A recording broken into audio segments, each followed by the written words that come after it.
través de SLN Live. Sean bienvenidos.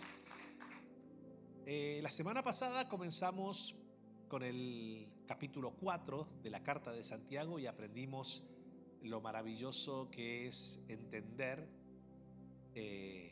la importancia de saber administrar la lengua.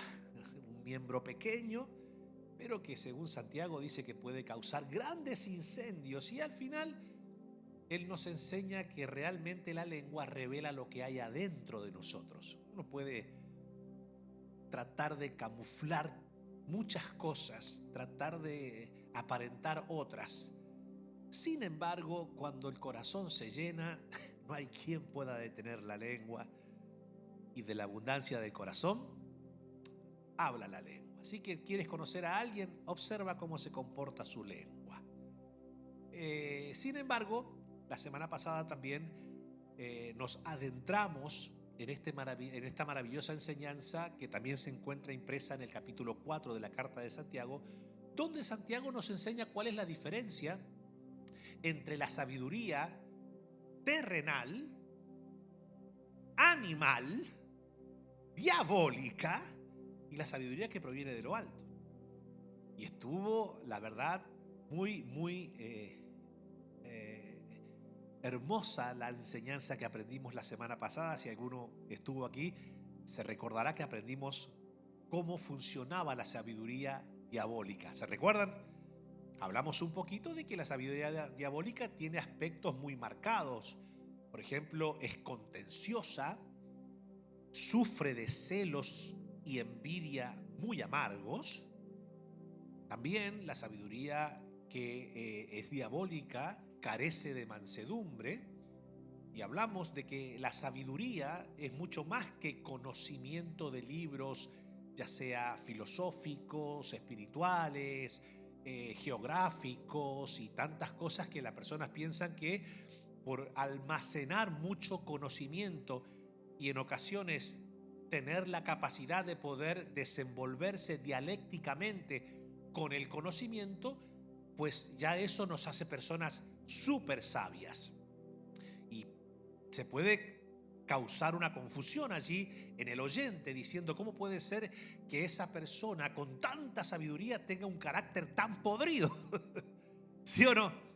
Entonces, y entra en un conflicto la persona, el oyente, porque dice, bueno, pero mira cómo Dios lo usa, o mira cuánta sabiduría tiene, lástima que tiene un carácter horrible.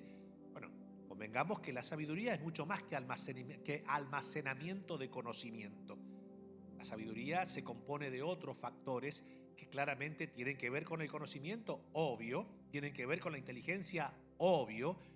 El proverbista nos enseña que pues tanto la sabiduría como el conocimiento y la inteligencia siempre van de la mano. Pero bueno, yo conozco gente que es muy inteligente pero que es poco sabia. Sabe mucho pero aplica poco.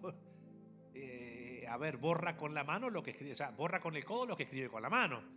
Entonces la sabiduría de Dios tiene su génesis, tiene su epicentro, no en la memoria de cuántos libros he leído o de cuántas respuestas puedo darte en relación a diferentes preguntas que se pueden hacer. El fundamento de la sabiduría, según el proverbista, Proverbios capítulo 1, versículo 7, es el temor de Dios. O sea, se fundamenta en el respeto y la reverencia a la presencia de Dios, a la sabiduría de Dios, a la palabra de Dios. Entonces, una persona que dice que es sabia por el simple hecho de que maneje la dialéctica, de que tenga carisma, de que tenga conocimiento, de que pueda explicarte ciertas cosas que son complejas, o por ejemplo que sea un gran estudiante de ciencia, de medicina, de derecho, y cuando uno lo escucha hablar dice wow, cuánto conocimiento aún de historia, o habla muchos idiomas. Claro, todo eso te hace ser una persona inteligente, que utiliza el intelecto con mucha capacidad de conocimiento, de almacenar lo que va aprendiendo. Todo eso es muy bueno. Sin embargo, eso no te hace sabio, porque la sabiduría que proviene de Dios en primera instancia tiene su fundamento en que la persona tiene cierto aspecto de carácter que hace que la sabiduría del Señor se vea manifestada no solamente en el conocimiento, sino en la actitud de la persona. Por eso que dice, bueno, la sabiduría que es terrenal, animal, diabólica, no es mansa. Y uno dice, ¿y qué tiene que ver la mansedumbre en este potaje? Estamos hablando de sabiduría. Y Santiago dice que la sabiduría que es terrenal, animal y diabólica carece de mansedumbre. Bueno, ¿qué es lo que era mansedumbre? La habilidad de poder poner límites sin faltar el respeto, la habilidad de poder confrontar conflictos graves sin perder el control de las emociones, sin degradar, sin menospreciar, sin humillar. Ustedes se han dado cuenta que las personas que se jactan de ser sabias son personas, en ocasiones cuando no tienen la sabiduría del Señor, son personas autoritarias, son personas que se creen superiores, son personas que pierden los estribos fácilmente, son personas que humillan a los demás, son narcisistas. ¿Me siguen hasta acá? Y claro, entonces uno puede decir, pero cuánta, bueno, de hecho, la sabiduría que es terrenal, animal, que termina siendo diabólica, pues la aplican gran parte. Por ejemplo, ¿quién puede negar la capacidad de conocimiento y de aplicar la sabiduría para el mal de Nicolás Maquiavelos?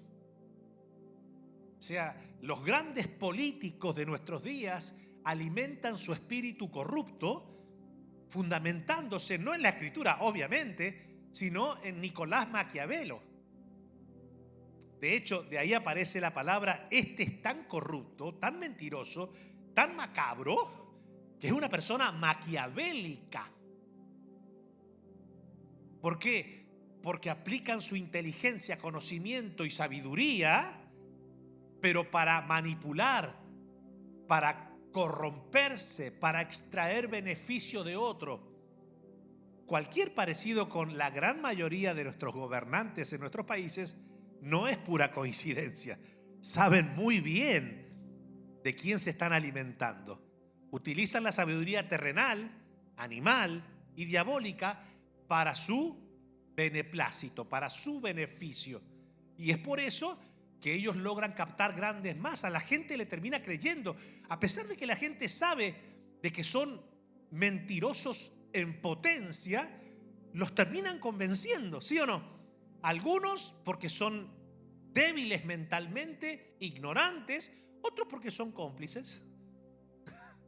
Sin embargo, vivimos en una sociedad donde no solamente esto está,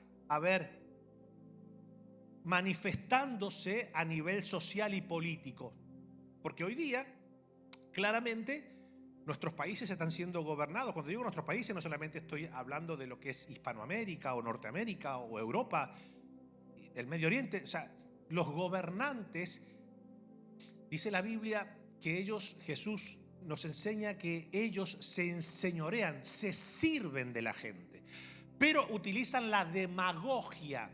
Pastor, ¿qué es demagogia?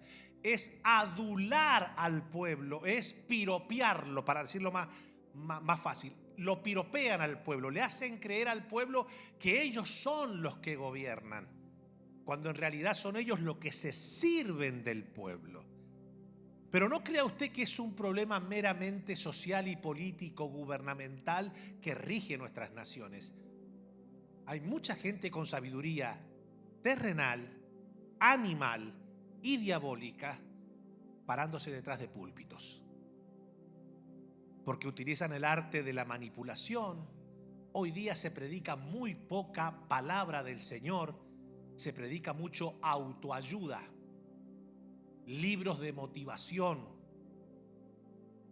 Y entonces la gente pues tiene un mensaje básicamente como el mensaje que le emite un político a su pueblo.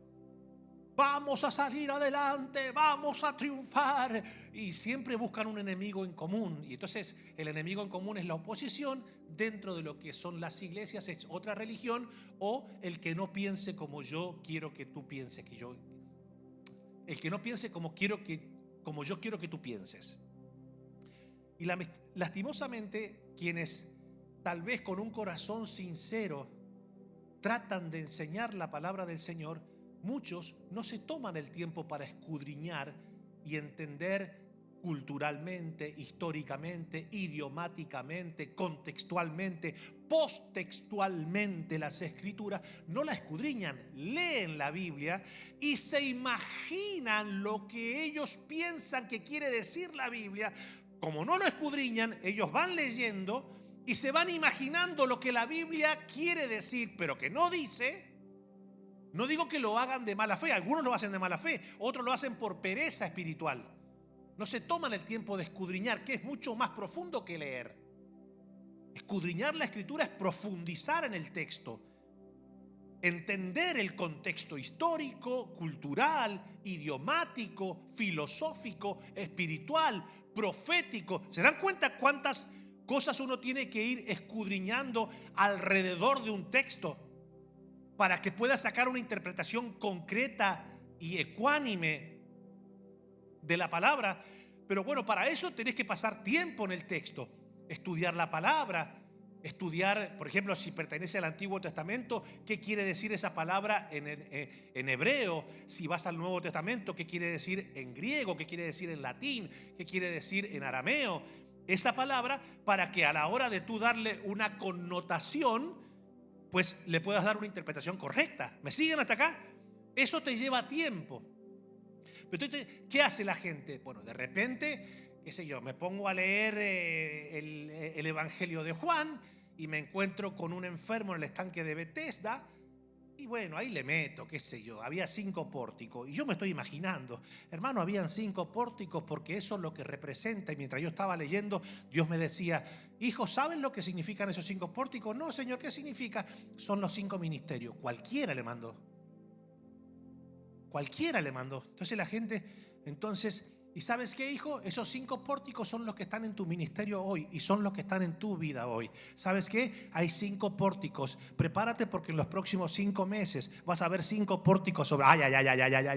Alguien tiene que agarrar esta palabra. Hay 5 pórticos que van a venir sobre tu vida. Se acabó el estanque, ya no hay más Betesda en tu vida. Hay 5 pórticos de lluvia de gloria. Y lo que estuvo estancado 38 años, Dios en un instante ahora prepara. ¿Ustedes se dan cuenta la clase de babosada que acabo de decir?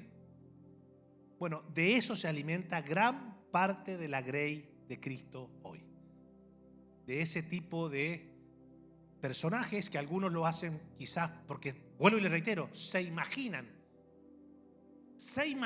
lo que la Biblia dice, pero nada que ver, no tiene nada que ver una cosa con la otra. ¿Me van siguiendo hasta acá? ¿Me van siguiendo?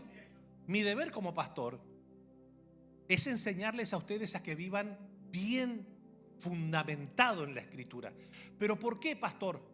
Porque si usted se fundamenta en la Escritura, obedece la Escritura, ama la Escritura, usted se va a garantizar que Dios fluya con poder en usted. ¿Por qué? Porque la Biblia dice, el que guarda, esa palabra guardar es la palabra escudriñar. El que guarda mi palabra, no solamente escudriñar, sino que la escudriña y la obedece. El que guarda mi palabra, este es el que me ama. Y el que me ama, mi Padre le amará, y yo le amaré, y vendremos y haremos morada en él. El que no me ama, mi palabra no guardará. Quizás la leerá y le dará una interpretación de acuerdo. Si es una persona malintencionada, le va a dar la dirección que le sea beneficiosa para sí misma. Pero si es una persona ignorante no digo porque, calificando a la persona de una mala intención, sino ignorante porque se niega a esforzarse para entender el texto. Por ejemplo, cuando vos tratás de explicarle a alguien lo que el texto está diciendo y esa persona se niega a escudriñar, te trata de religioso. Y algunos te dicen: yo respeto tu revelación, pero tú respeta el rema mío, porque Dios te agarra. Como que el mismo texto tiene 25 formas de interpretarlo. No, claro, hay cosas que son terciarias en la Escritura que pueden tener algún tipo de interpretación o que son, se podría decir, grises. ¿Me hago entender? Pero cuando digo grises, no estoy hablando que toda la Escritura es gris. Estoy hablando de temas que son no trascendentales para la salvación y para el progreso del creyente. ¿Me siguen hasta acá? Ahora, lo que es vital, lo que es medular en la Escritura jamás será gris. Siempre será verdad, y la verdad no es gris. Y la verdad no es plural. La verdad no es subjetiva. La verdad es. Entonces, ¿hasta aquí estamos bien? ¿Me van siguiendo? Mi deber como pastor es instruir al pueblo que Dios, por su gracia, me permite pastorear, porque ¿cuál es la función o una de las funciones del pastor? Son muchas, pero una de las más importantes es alimentar el rebaño, nutrirlo y llevar el rebaño a que pueda alimentarse de pastos verdes, donde las ovejas puedan no solamente nutrirse bien, no contaminar su cuerpo, su alma, su espíritu, y a la vez pueda descansar en el Señor. Y hoy Dios sabe por qué permitió que naciésemos en este tiempo, pero hoy día vivimos días por lo menos atípicos a toda la historia, porque alguien hace 20, 30 años atrás, cuando decía cualquier mentira o se pronunciaba con falsas enseñanzas, solamente afectaba el lugar donde se presentaba. Quizás si tenía algún cassette, algún CD, algún DVD en su momento, pues lo podía ir vendiendo o regalando, como fuese.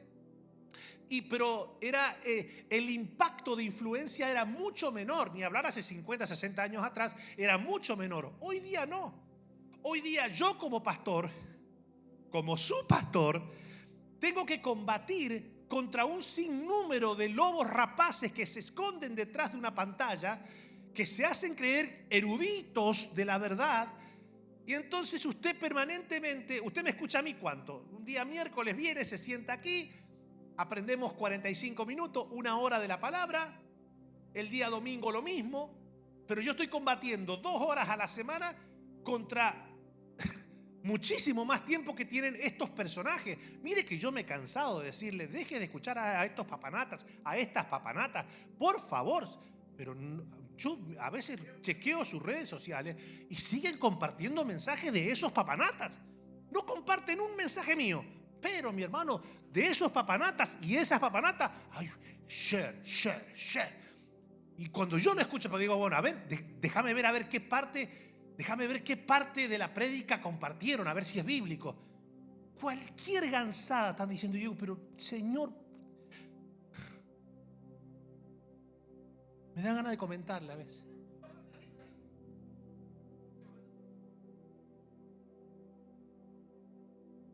Pero se lo voy a decir porque claro, si vos das nombres propios, una vuelta lo dije, no lo voy a hacer más. Si vos das nombres propios, entonces después te dicen, que tiene envidia, porque él no tiene tantos seguidores y toda esa babosada.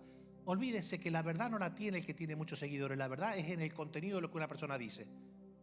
¿Se entiende? Observe a quien está escuchando.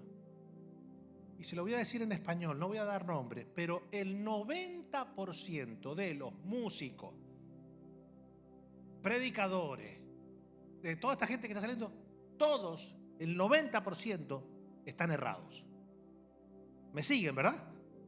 ¿Por qué? Porque están todos dentro de la misma teología y doctrina. Entonces, usted tiene que saber a quién va a escuchar en caso de que quiera sentarse a escuchar una buena palabra del Señor. No ande escuchando por ahí, porque después yo tengo que andarlo desintoxicando a usted. ¿Me siguen? Ay, pastor, me duele la panza. Ay, pastor, mire, yo no sé lo que está pasando en mi familia, porque mire que yo voy y digo, yo te arrebato mi familia, yo te arrebato mi salud, yo te arrebato. Deja de andar arrebatando, ¿qué está arrebatando usted? si usted obedece la palabra del Señor, usted no tiene que andar arrebatando nada. Porque la unción lo sigue, la unción lo fortalece, y donde Dios está, ahí no hay diablo que pueda arrebatarle nada. Porque Cristo ya lo pagó todo. Cuando usted escuche un mensaje que lo victimiza a usted, para que yo sé que a ti no te han querido, para que yo sé que a ti te han menospreciado, no te han valorado en el lugar a donde estás, pero Dios te dice, hay un tiempo de promoción sobre tu vida. Oh, prepárate. Cuando usted escuche todo ese tipo de babosadas, apague, salga de ahí. Porque el evangelio, a ver, te lo voy a decir en español, no se trata de ti. The real gospel is not about you. It's about Jesus Christ, the Son of God. Yo hace rato que yo me desligué de eso. Pablo decía, una cosa hago. Pablo la tenía clara. Mira que Pablo, si había un hombre que se podía jactar de ser un erudito, era Pablo. Hablaba varios idiomas. Y cuando trató de jactarse, Dios le dijo, ¿te gusta enaltecerte según la carne? ¡Pum! Le puso un aguijón en la carne, como diciendo, a vos no... Ya sé, Pablito, dice, 3 veces le oré al Señor y el Señor me dijo, bástate mi gracia. Si te saco el aguijón, vos tenés una tendencia, porque ya venís de la escuela de los fariseos. Entonces los fariseos tenían esa tendencia a jactarse, a vanagloriarse, a exaltarse. Entonces Pablo, el Señor le dijo, déjame ponerle un aguijoncito para que lo bofetee de vez en cuando. Porque se le sube la mostaza muy seguido, entonces déjame que lo voy a mantener en humildad. Porque aparte de que tenía toda esa sabiduría que Dios le había dado, que Dios le había encargado un apostolado a los gentiles, también tenía experiencias espirituales gloriosas, que en un momento determinado Pablo dice, yo conozco a un hombre, no sé si en la carne o en el espíritu, pero que subió al tercer cielo. Y fue tan glorioso lo que vio que Dios mismo le dijo, vos no podés hablar de eso. Imagínense lo que habrá visto Pablo, que cuando experimentó todas esas visiones gloriosas, llegaba un momento donde decía, no sé si quedarme o irme, porque yo me quiero ir con el Señor, que es mucho mejor. A saber lo que Pablo experimentaba, no solamente en sus escudriñamientos escriturales, sino también en sus experiencias gloriosas con el Señor. Entonces yo veo ahora un par de charlatanes que mucha pinta de oración no tienen y te dicen, no, Dios me llevó al cielo y me mostró la Trinidad, eran trillizos. Y vos decís, no, en serio. Yo a veces cuando estoy aburrido digo, déjame escucharlo para reírme un rato. Porque pero se las inventan en el aire. Y dice, me llevó y estaba la Trinidad ahí. Y la Trinidad me dijo, y estaban los 3, parecían trillizos. Y me miraron y me dijeron, ¿saben quién somos nosotros? ¿Quién sos? Somos la Trinidad. ¡Pará! ¡Loco, la guerra! La Biblia dice, no hay quien vea a Dios, o sea, no hay uno que pueda ver a Dios cara a cara y pueda vivir. Aún Moisés, Dios le mostró la espalda y le dijo, sos el único. Después a todo lo demás le voy a hablar por visión o por sueño. Pero es la Trinidad. Eran trillizos los 3.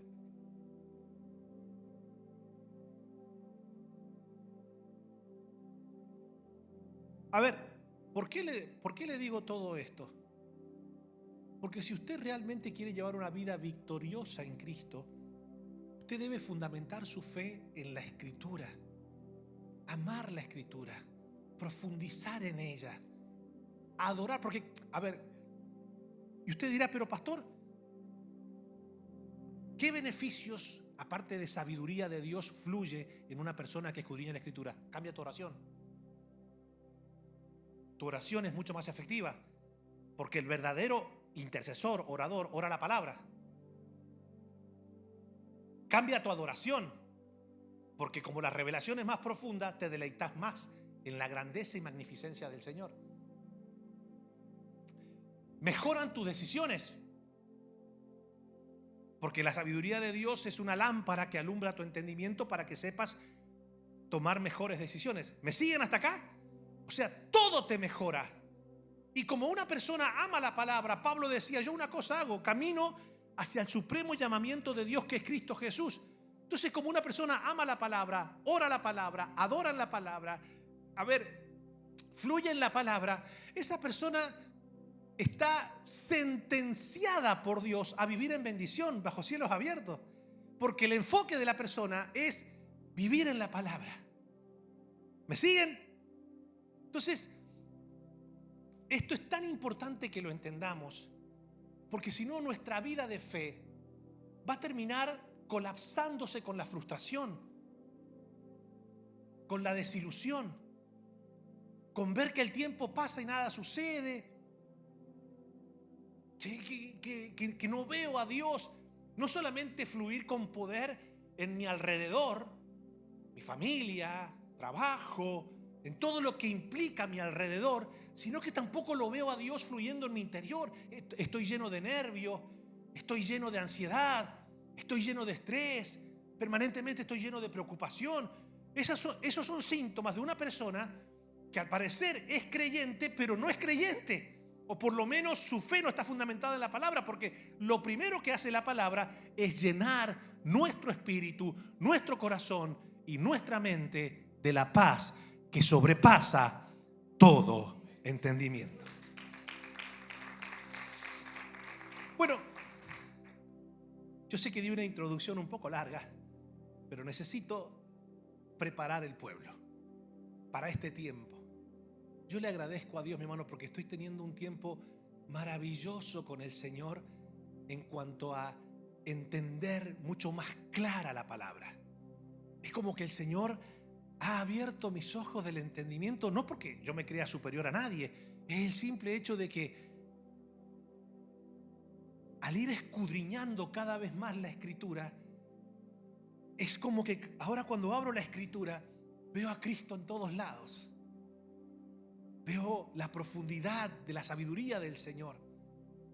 Y ahora entiendo a Pablo cuando decía, pero es que todo lo tengo por basura. No es que lo tiro a la basura, lo tengo por basura. Y que todo lo que para mí, Pablo, era lo que él decía, todo lo que para mí era ganancia, era prestigio, todo lo que para mí era digno de jactancia, era fariseo de fariseo, le sacaba ventaja a mis contemporáneos. Yo sacaba chapa y decía, estudié los pies de Gamaliel. Estudié en los pies de Gamaliel, que era, se podría decir, el Harvard de la época, era el rabí más prestigioso. Pablo tenía hasta la ciudadanía romana.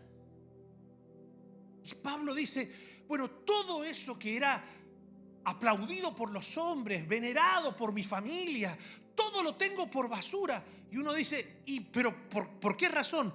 Con tal de llegar al conocimiento de Cristo Jesús, mi Señor.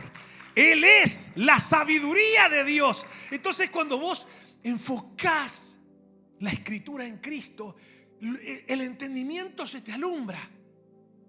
Y claramente le quedan,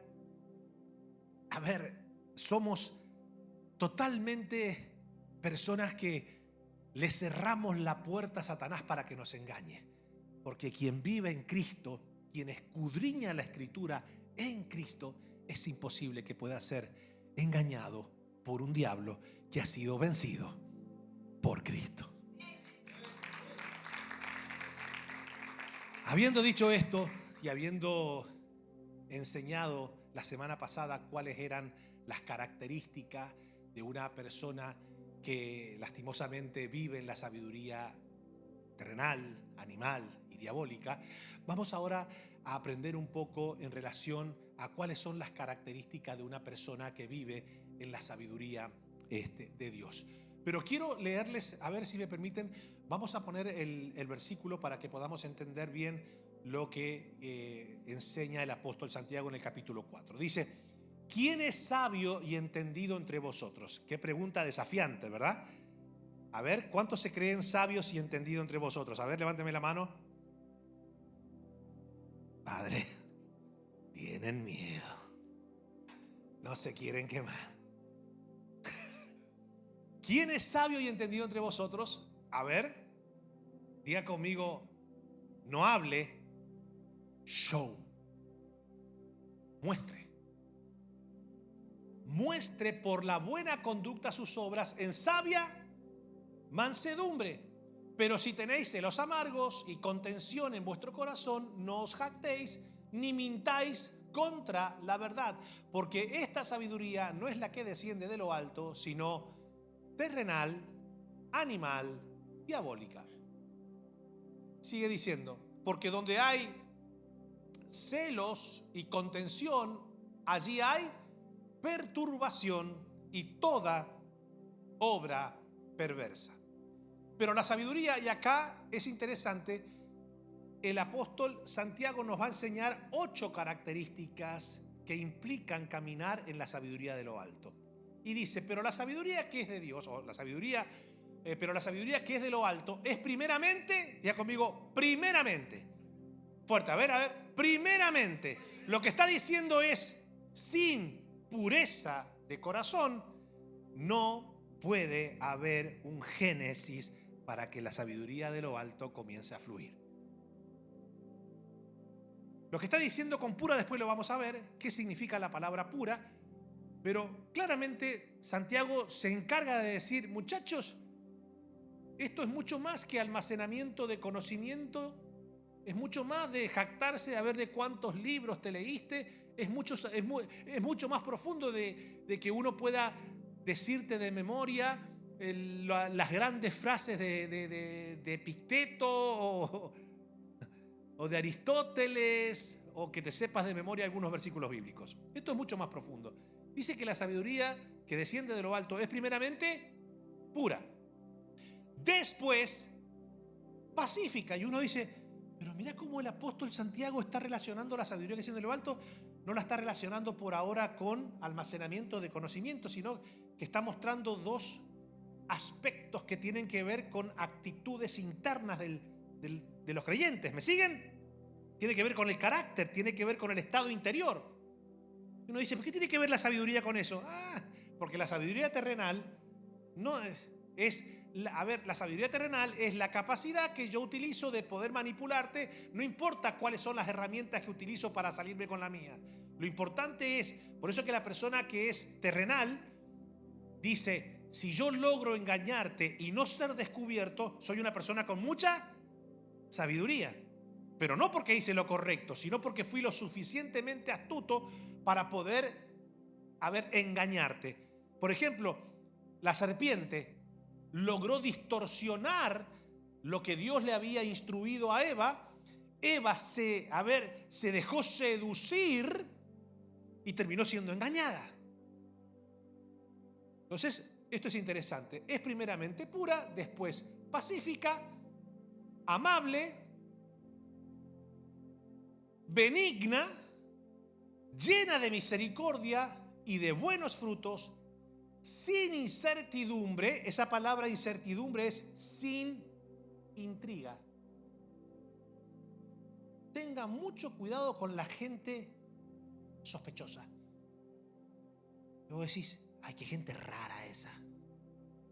Tenga mucho cuidado con las personas intrigantes, porque uno no sabe qué pueden estar maquinando. Entonces, el que está lleno de incertidumbre es una persona que, vos lo vas a ver, tiene una intriga arriba. Entonces pone a todo el mundo a pensar. Y a él y le gusta. No te voy a decir quién soy. Entonces se ponen la máscara o se ponen el atuendo, se ponen la vestimenta del raro. Todos son raros.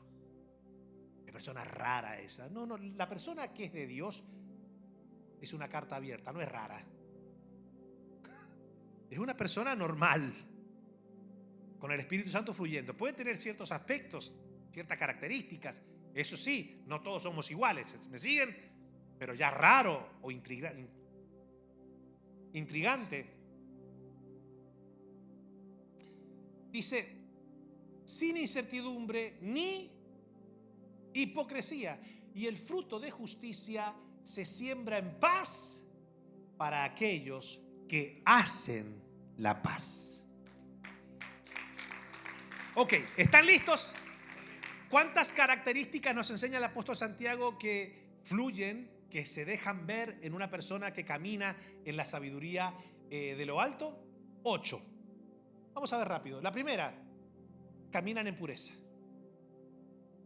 Miren lo que dice la Escritura, qué interesante.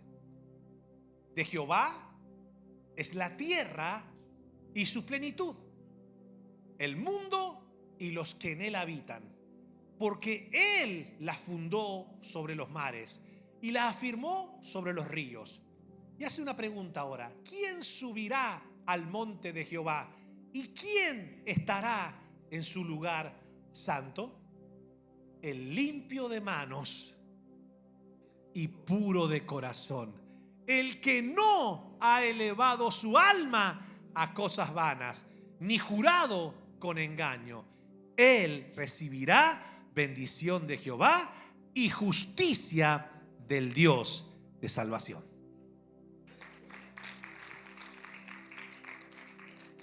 Cuando la Biblia habla de pureza del corazón, habla de las intenciones con las cuales yo hago las cosas. Porque aún hacer una buena obra con la intención de ganar un beneficio personal o de ser reconocido en el plano terrenal, a pesar de que la obra ha sido buena, la intención es mala, eso ya para Dios es impureza. Porque aún la buena obra que hago siempre tiene que tener la intención y la motivación, no de que yo sea aplaudido, sino de que Dios sea enaltecido y glorificado. Por eso que la Biblia dice, engañoso es el corazón y perverso. ¿Quién lo conocerá? Sobre toda cosa guardada, guarda tu corazón, porque de él mana la vida. La pureza del corazón hay que cuidarla. Pero, pastor, ¿y cómo se limpia el corazón? La Biblia dice que nuestros corazones son purificados por la palabra de Dios. Es interesante todo esto. ¿Por qué? Porque la palabra del Señor nos pone al descubierto las intenciones, los pensamientos más profundos. Nos desnuda. Esto está glorioso, mi hermano. Dice la Escritura, así que, hermanos, teniendo libertad para entrar en el lugar santísimo por la sangre de Jesucristo, por el camino nuevo y vivo que Él nos abrió a través del velo, esto es, de su carne. Mira lo que dice la Escritura. Y teniendo un gran sumo sacerdote sobre la casa de Dios, acerquémonos con corazón sincero, en plena certidumbre de fe. A ver, ayúdeme. Purificados los corazones de mala conciencia. Es decir, acá la conciencia es también lo que nos deja saber a nosotros cómo estamos delante del Señor y cuán puro está nuestro corazón. Y lavados los cuerpos con agua pura.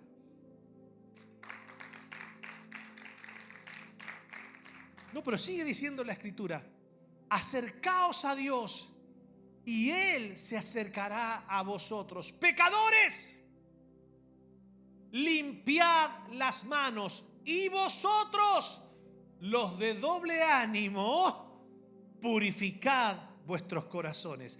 Es decir, lo que Santiago nos está diciendo es que no solamente ensuciar el corazón tiene que ver con maquinar algo que claramente vaya en contra de la palabra del Señor, no solamente es tener una intención de vanagloria, aún tener doble ánimo hace que nuestro corazón no sea puro. Por eso que dice la Biblia, el hombre de doble ánimo no piense que recibirá cosa alguna del Señor. ¿Y por qué tiene doble ánimo? Porque el doble ánimo se fundamenta en caminar en dos aguas. Cuando uno camina con un pie en el mundo y un pie en Cristo, esa persona va a sufrir de doble ánimo. O caminas por fe o caminas por vista natural. Pero no puedes caminar con los dos a la vez. Porque el justo el que camina en la justicia, el que camina en el justo, no camina por lo que ve, camina por lo que cree. Por eso que la Escritura dice, el justo por la fe vivirá. Pero claro, una persona que camina por lo que ve literalmente es una persona que va a sufrir de doble ánimo. Pero una persona que camina confiado, yo camino en la verdad, camino en Cristo, estoy en Cristo, alabo a Cristo, sirvo a Cristo, bendigo a Cristo, el Espíritu Santo lo llena todo en mi interior, tengo la mente de Cristo. Es una persona que camina confiada, independientemente de lo que esté pasando a su alrededor. ¿Pero por qué? Porque es una persona que es insensible, no se da cuenta cuántas situaciones está pasando. No, es que camina confiada. ¿Confiada de qué? De que Dios está en control de su vida, de que el Padre no lo va a abandonar, de que el Padre le va a suplir. Y es una persona que camina contenta, teniendo que comer, que beber y que vestir. Es una persona que no sufre de esta mercadotecnia de nuestros días, de este consumo, que muchas veces nos consume la vida. Gente sufriendo, diciendo, pues,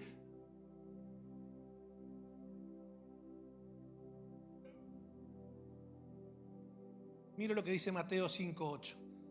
Bienaventurados los de limpio corazón. ¿Por qué, pastor? Porque ellos verán a Dios.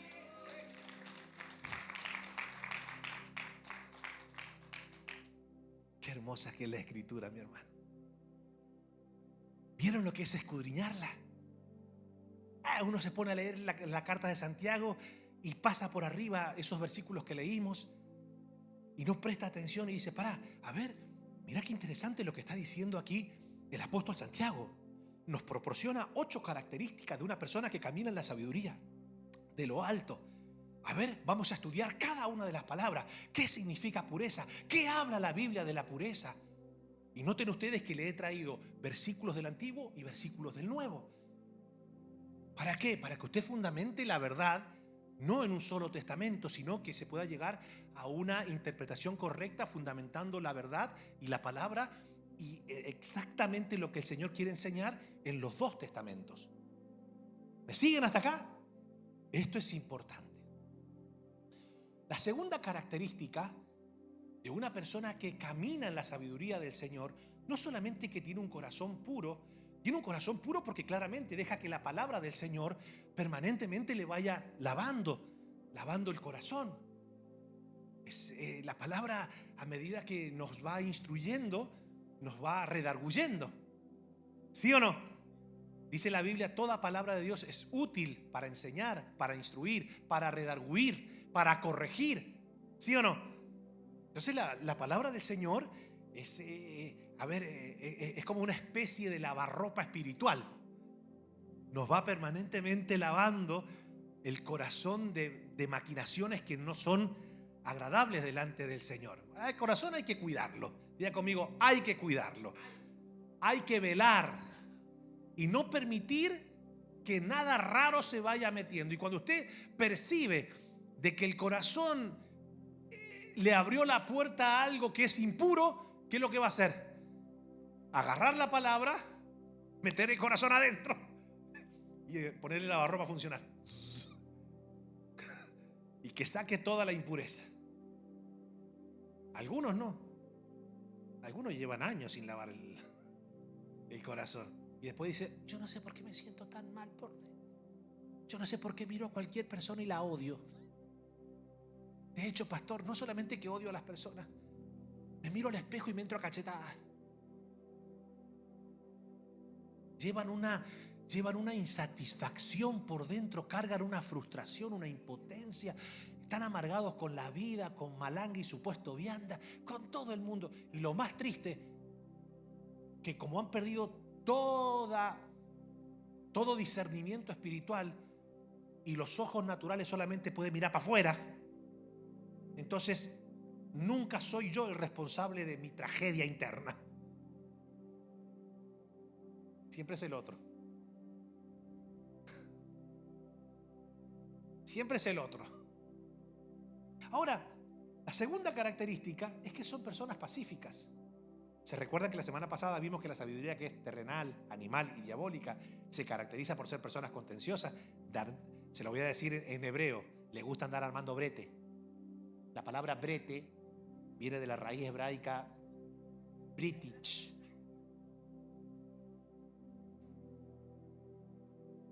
Sí, van y arman conflicto y ponen a pelear al primo con la prima, al otro con el otro. Y después que están todos peleándose, así al mejor estilo Nerón en Roma, que mientras se incendiaba Roma, él contemplaba el incendio que él mismo había armado. Entonces se paran y dicen: yo no entiendo por qué la gente se pelea así. Después que armó todo, ¿viste? Puso a todo el mundo a pelear, dice: ay, pero qué infantil esta gente, ¿cómo se pelea?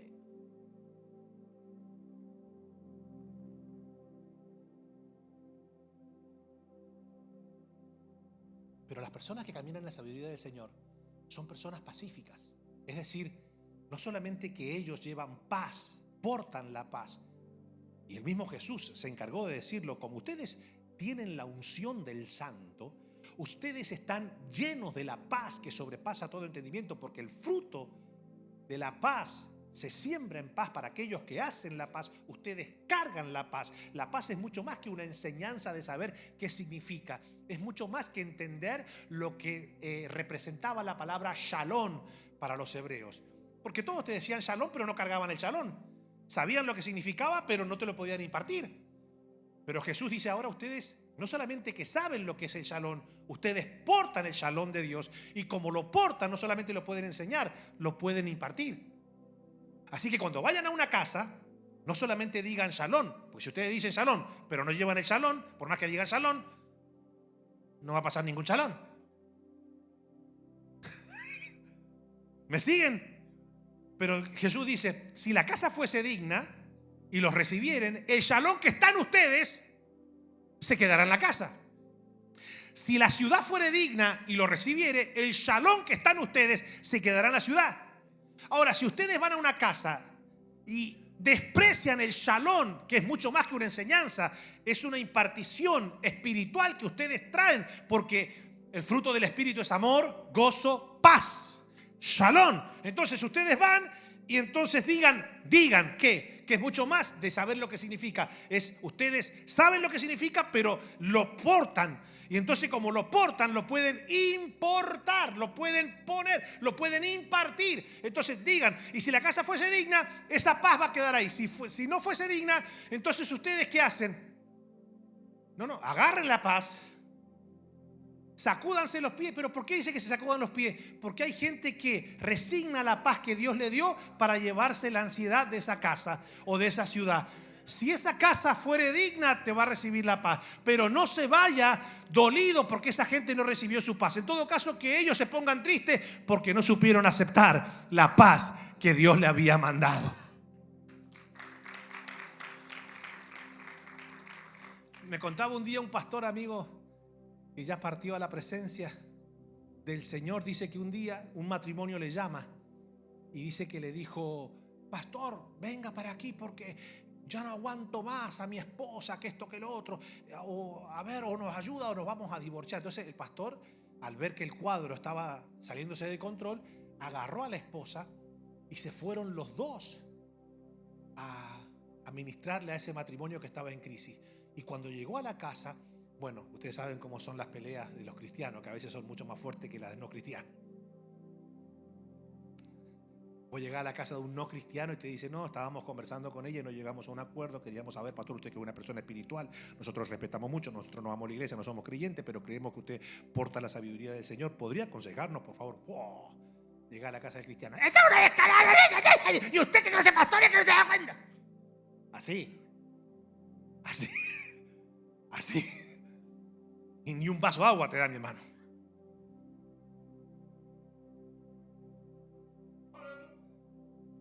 Y encima, cuando le quiere dar principios bíblicos para restaurar el matrimonio: a mí no me da con Biblia, dígale a esta que cambia, así. Mientras que el incrédulo dice: ay, mira, no sabía que la Biblia decía eso. Qué bueno, mi amor, ¿viste?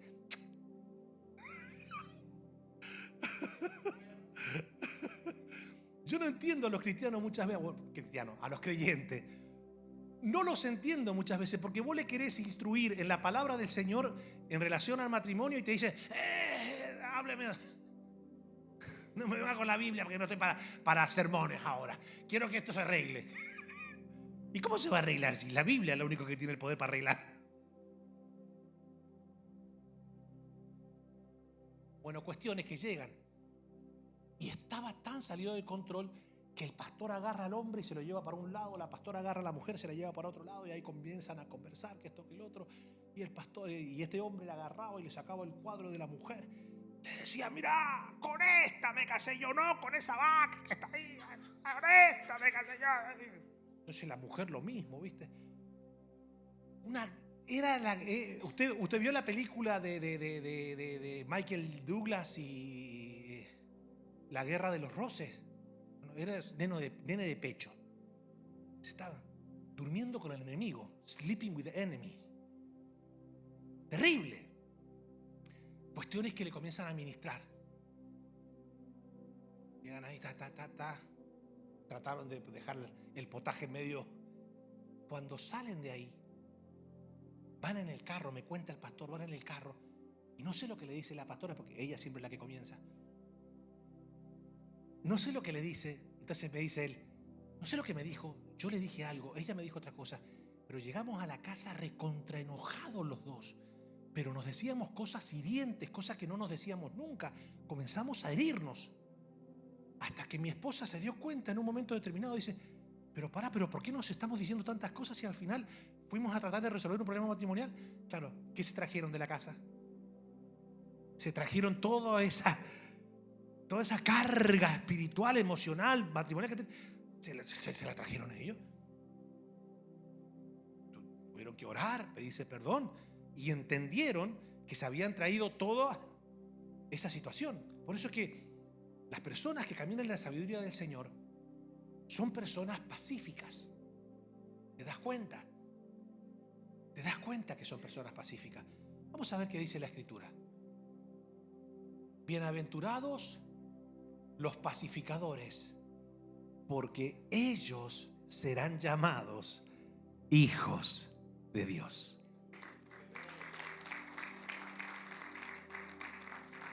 ¿Quieres conocer a alguien que camina en la sabiduría del Señor?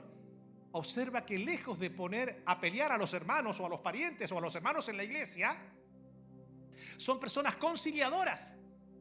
Son personas que siempre tienen una palabra de aliento para que los hermanos, lejos de echarle leña al fuego,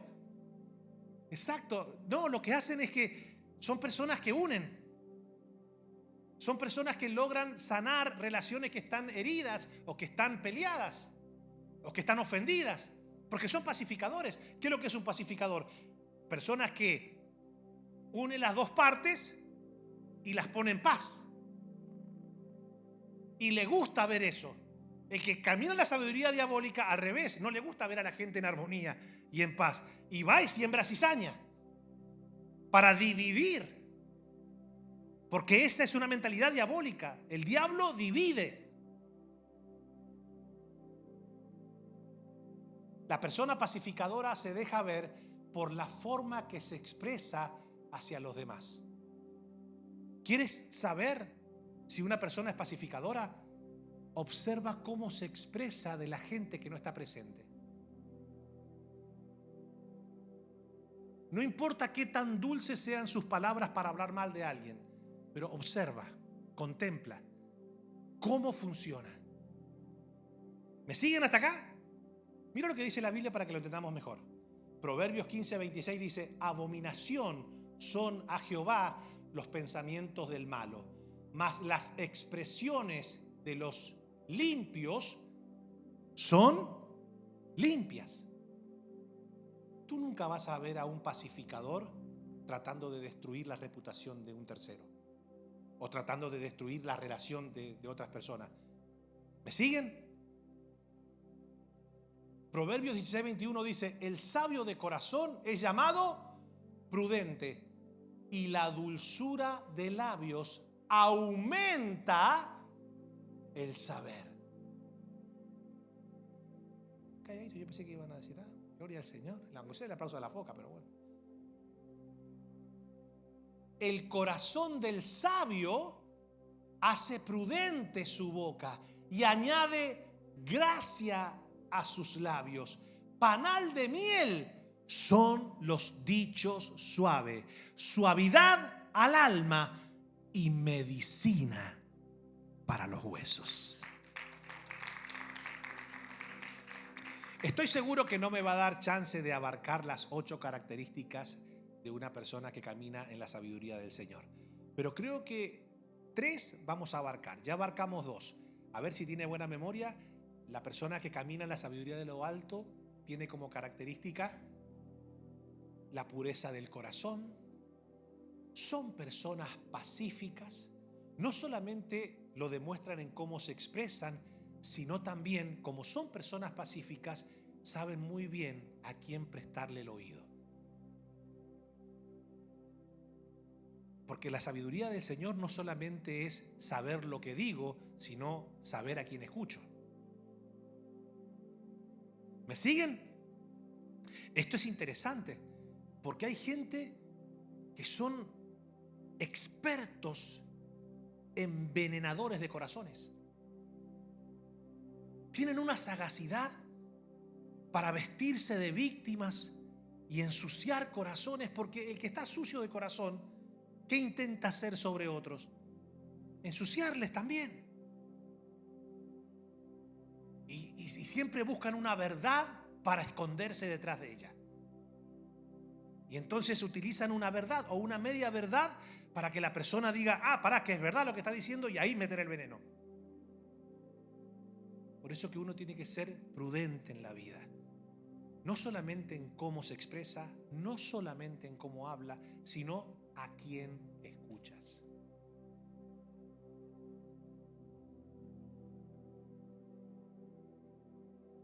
Según Santiago, no solamente que son primeramente puras las personas que caminan en la sabiduría del Señor, no solamente que son pacificadoras, sino que son amables, dice la Biblia. Yo le hago una pregunta, ¿usted es amable?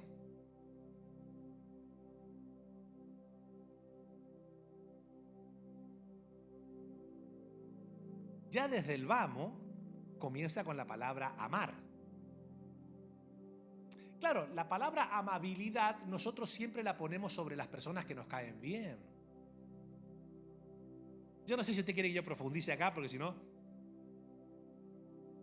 Porque el Señor dice, muchachos, si ustedes aman a quien solamente le ama, ¿qué virtud tienen? Eso no lo hacen también la gente normal. Hay que ser muy... No, hay que ser muy malo para odiar o para no querer a alguien que te ama. Amar a alguien que te ama, eso lo hace cualquiera. Pero el Señor dice, la realidad del amor de Dios no se deja ver en amar a aquellos que te aman, porque eso lo hace cualquiera, eso lo hace aún un incrédulo. La capacidad de manifestar y de demostrar que realmente caminamos en la sabiduría de Dios siendo amables es amando a nuestros enemigos. No es casualidad que cada vez que el Señor hablaba tanto de misericordia o de amor, utilizaba en no pocas oportunidades la figura de un samaritano. Porque para el judío era una afrenta. Se odiaban entre los samaritanos y los judíos. Y usted dirá, ¿pero por qué, pastor, tanto odio? ¿Me dan 30 segundos para explicárselo un poquito? Los samaritanos es la parte norte, Samaria, que sería hoy Cisjordania. ¿Ok? Bueno, que ya no existaba tampoco Cisjordania. Pero la parte norte de Israel. Cuando se divide el reino, 10 tribus van al norte, 2 tribus quedan al sur. Las 2 tribus que quedan al sur quedan en la región de Judea, en la provincia de Judea, en el desierto de Judea, donde también está ubicado Jerusalén. Esas 2 tribus eran Judá y Benjamín. Las otras 10 tribus van arriba, al norte. Las 10 tribus son invadidas por el imperio asirio y las dos tribus que quedan acá son invadidas por el imperio babilónico. ¿Siguen la historia? Ok. Las 10 tribus de arriba son arrasadas. Pero antes de ser arrasadas, las 10 tribus de arriba por el imperio asirio y las 2 tribus de abajo por el imperio babilonio tienen una guerra civil entre ellas porque se divide el reino con el hijo de Salomón llamado Roboam. y tienen guerras civiles. Entonces los del norte ya no querían bajar a Jerusalén a adorar a Dios en el tiempo de la Pascua, porque el templo ¿dónde estaba? En Jerusalén. Entonces los judíos, como había guerra civil y como había tensión entre las mismas tribus de Israel, entonces ¿qué hicieron ellos?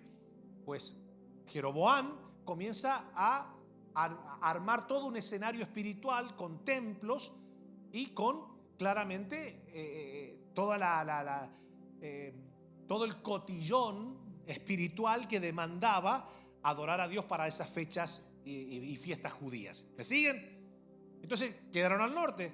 Entonces para los que estaban acá decían, no, el lugar de adoración que Dios estableció desde siempre es Jerusalén y el templo. Entonces el otro había hecho allá sus propios templos para no bajar hasta acá. Entonces, ¿qué pasó? Cuando vienen los asirios, bueno, usted sabe, conoce la historia, entonces quedó Samaria. Entonces cuando Jesús va a Samaria, se encuentra con la mujer samaritana, le dice, bueno, pero escúchame, ¿dónde hay que adorar? Al final, unos nos dicen que es allá y otros nos dicen que es acá. Y Jesús le dice, no, lo que pasa es que ya el tiempo llegó y ya no estará más ni allá ni acá. Porque ahora llega el tiempo donde los que adoran, adorarán al Padre en espíritu y en verdad. Ya no es un lugar geográfico, ya es un lugar espiritual. Se adora al Padre en Cristo Jesús. Y el que bebiere de esa agua nunca más tendrá sed. Esto es glorioso, mi hermano, ¿eh? Entonces, ¿qué pasa? Los samaritanos vendrían a ser los de la tribu de Israel que se perdieron entre la mezcla con la invasión asiria. Y entonces quedó esa tensión. Pero eran todos de la misma tribu. Así que se odiaban. Y cada vez que Jesús quería dar un ejemplo de misericordia y de amor, en la gran mayoría de las enseñanzas que él daba, a los judíos, a los fariseos, le ponía ¿qué? A un samaritano. Entonces, la pregunta es si tú y yo realmente somos amables.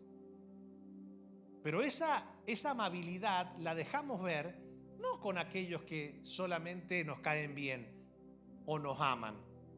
La verdadera amabilidad, la que corresponde a alguien que camina en la sabiduría de lo alto, es la persona que tiene el fruto espiritual de poder amar aún a aquella persona que no le ama y que le ofende.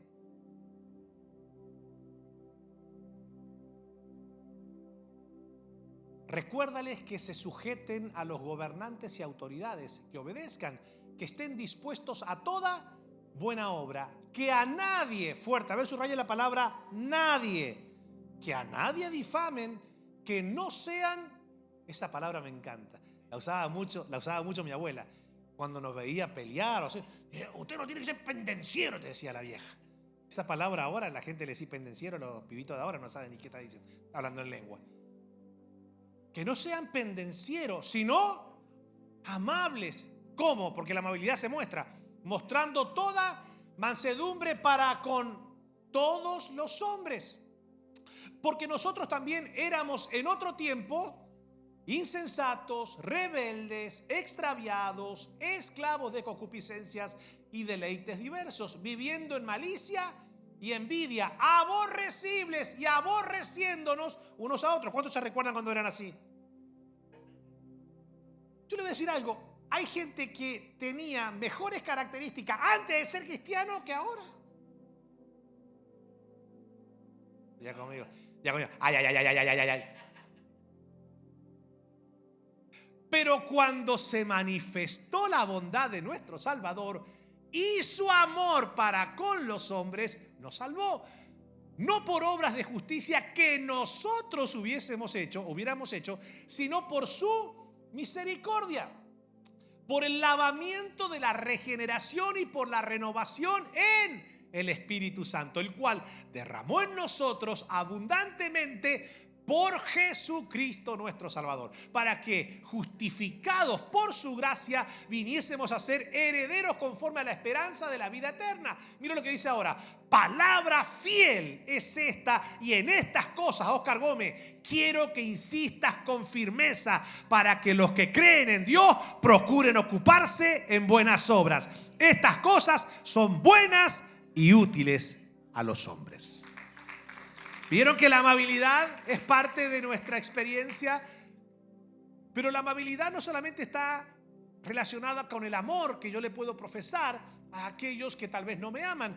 También la palabra amabilidad está totalmente ligada a la gentileza. Y vamos a ver rápidamente esto. Regocijaos en el Señor siempre. Otra vez os digo, regocijaos. A ver, ayúdeme a leer. Vuestra gentileza sea conocida de todos los hombres. El Señor está cerca.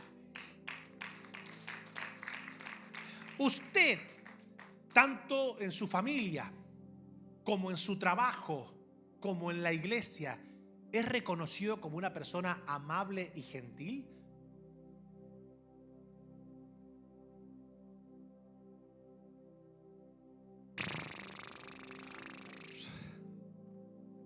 La gentileza significa ser amable con las personas sin importar cómo ellos traten a uno.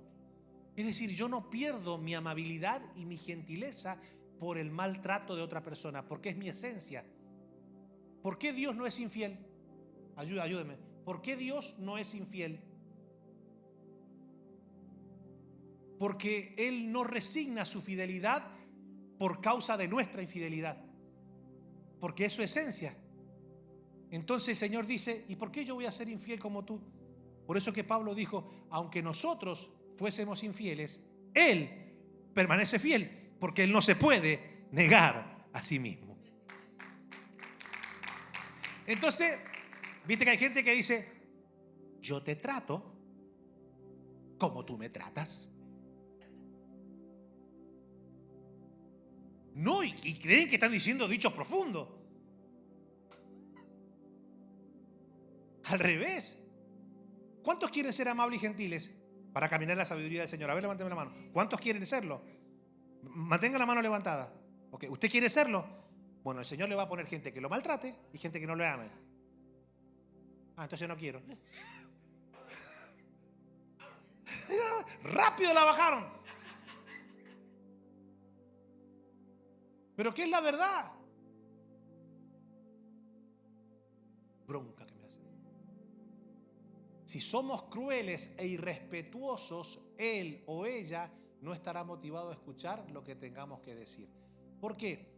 Porque cuando una persona te viene a hacer un mal y tú le pagas con un bien, esa persona, tú te ganas el respeto de esa persona. Si esa persona tú la tratas mal, la humillas y la insultas o le pagas con la misma moneda con la que te trató, esa persona cuando le quieras hablar de Cristo no te va a escuchar. ¿Por qué? Porque ya le proporcionaste ¿qué? Una mala imagen, un mal testimonio. Acá nos vamos a quedar. ¿A cuántos Dios les está hablando hoy? Damas y caballeros, yo creo que estamos viviendo un tiempo hermoso. Ya estamos llegando a la parte final, al epílogo de la carta de Santiago. ¿Qué le parece si después de Santiago arrancamos con Filipenses? Diga conmigo, si le gustó Santiago, no quiero usted saber lo que va a hacer Filipenses, ni hablar Colosenses, mucho Tesalonicenses.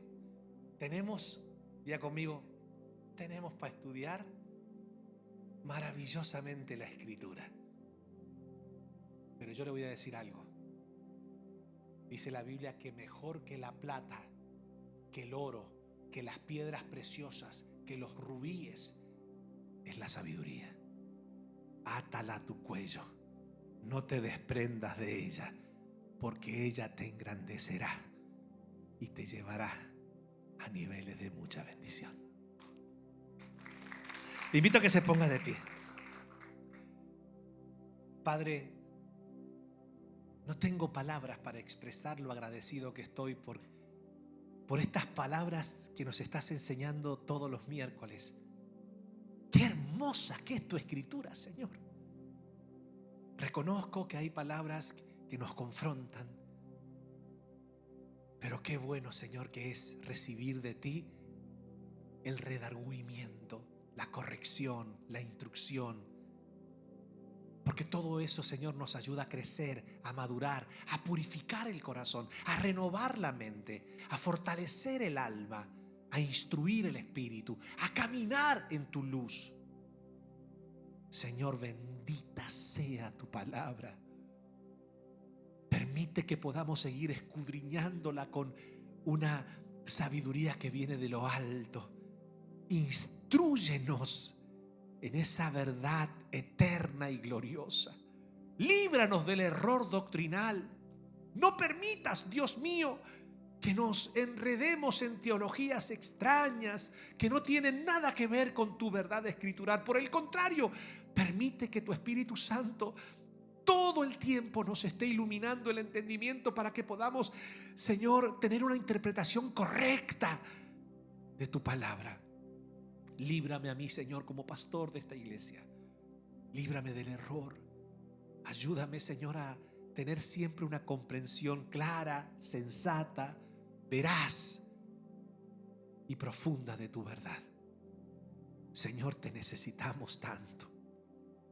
Te pedimos perdón si no hemos caminado en tu sabiduría. Perdónanos, Señor, si nos hemos dejado seducir por pensamientos modernos y nos hemos dejado seducir el carácter por personajes que, lejos de fundamentar su fe en la Escritura, lo hacen en pensamientos filosóficos de autoayuda moderno.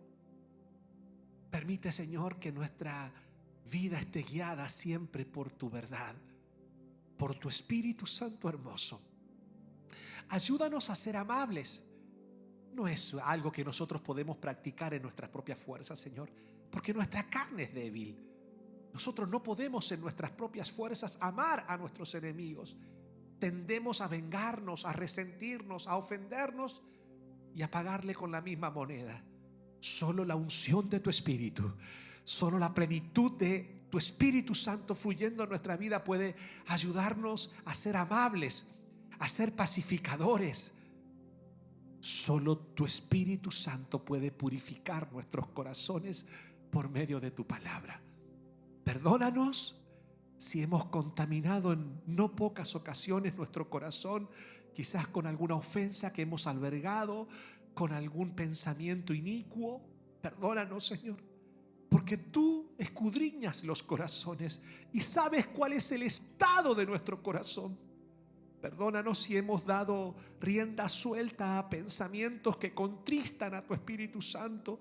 Perdona toda concupiscencia, lascivia que se pueda haber, Señor, cruzado en nuestra alma. Nosotros queremos tener una mente como la de Cristo, un corazón puro, un alma llena de tu Espíritu y un Espíritu Santo gobernando nuestra vida en toda su dimensión. Padre, yo te agradezco por tu pueblo. Tu pueblo, Señor, que tú decidiste salvar por tu misericordia y por tu gracia. Ahora, Señor, nosotros te pedimos que nos ayudes a poner por obra esta palabra. Queremos caminar en tu sabiduría. Señor, no nos dejes caer en una religión terrenal, insípida, apática a tu presencia. Por el contrario, estamos teniendo este tiempo, Señor, estos 7 días que lo comenzamos el domingo, de consagración, de enfoque, donde lo que queremos es, Señor, fortalecernos en la unción de tu Espíritu. Líbranos de distracciones, líbranos, Señor, de entretenimientos, líbranos, Señor, de esas ataduras que no nos dejan crecer espiritualmente, que no nos dejan enfocarnos en tu reino, en tu verdad eterna, Señor. Yo te agradezco. Lo único que te pido es que no permitas que caigamos en las garras de la religiosidad. Por el contrario, que podamos ser una iglesia ungida, llena de tu Espíritu, llena de tu presencia, y que nuestra vida pueda reflejar el gozo de Cristo, la paz de Cristo, la benignidad, la bondad, la amabilidad de Cristo, la paz del Señor. Que donde quiera que vayamos la gente pueda ver en nosotros el shalom tuyo, Señor. Que pueda ver la templanza, el dominio propio, el fruto del Espíritu, Señor, en nuestro carácter. Que podamos ser sal, que podamos ser luz en medio de esta generación que tanto lo necesita, Señor. Gracias. Gracias por estos tus hijitos amados. Oro para que esta palabra no caiga en pedregales, en espinos. Oro para que esta palabra no sea arrebatada por los afanes de esta vida, por el engaño de las riquezas, por el mismo diablo, Señor. Por el contrario, que esta palabra caiga en buena tierra y que genere fruto al 30, al 60 y al 100 por uno en la vida de cada uno de estos, tus hijitos amados. Gracias, Señor. Gracias por ser tan bueno. Eres nuestro Padre Celestial. Jesucristo es nuestro Señor y nuestro Salvador. Y el Espíritu Santo es quien llena y guía nuestra vida hacia toda verdad. En el nombre de Jesús. Amén y amén. Vamos, denle fuerte el aplauso al Señor.